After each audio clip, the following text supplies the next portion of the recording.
naitwa Alex Amon Ngasala, mimi ndo CEO wa hii club. Lakini dhumuni ya kuanzisha hii timu tulikuwa tunataka tutoe vijana mitaani na kuingiza kwenye soka, hasa kuhamasisha wale watu ambao walikuwa wanatumia sana madawa kulevya, tulikuwa tuwavute kwenye mazoezi kwa namna moja ama nyingine, ili waweze kujua dunia inaenda vipi. Tukitoka huko tulianza kwa majaribu, lakini baadaye tukaona kumbe inawezekana. Tuko wengi, Kijonongo sio mtu mmoja, hata wewe pia ni ya kwako. Ndio maana tunalia Kijonongo, lakini ya Tunduma ni ya mkoa wa Songwe. Tunafanya hivi vibe kwa sababu kutoana stress, lakini pia ni ajira, kwa sababu tumewai fanya, tumepata mchezaji mmoja, tumefanikiwa kumpeleka Mbeya City na maisha yake yamebadilika. Kwa hiyo tunataka tupate wachezaji wengine na wengine, ndio maana mlivyoona kuna makinda wengi kwenye hii timu. Hasa yangu ni kuwaomba mkoa wetu, kuanzia mkuu wa mkoa, wakuu wa idara zote waangalie, kwa sababu tumeshavuka na sisi ndio wakilishi wa mkoa huu. Kwa kama kuna namna tunakoenda huko kunahitaji fedha nyingi, kwa tunahitaji support zao.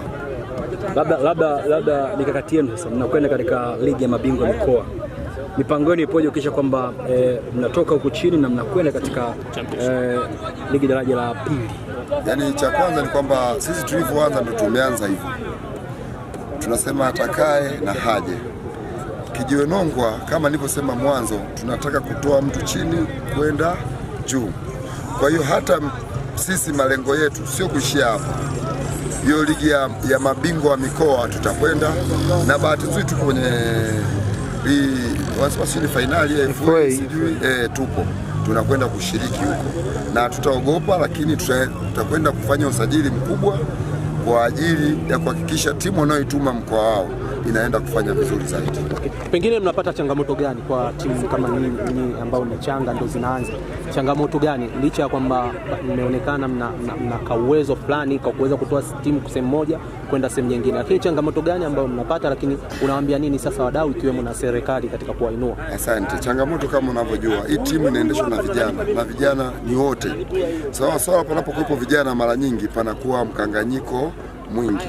Inaweza ikawa hivi tumefanikiwa, tumeshinda, lakini tukafika sehemu tunakwazana kutokana na kila mtu anakuwa na mitazamo yake. Lakini ombi muendelee kutuombea, lengo letu sisi ni jema.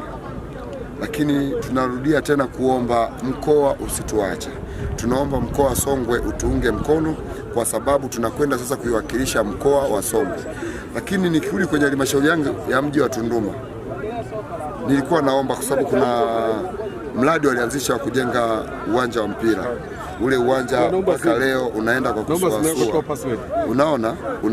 Unaenda kwa kusuasua sana.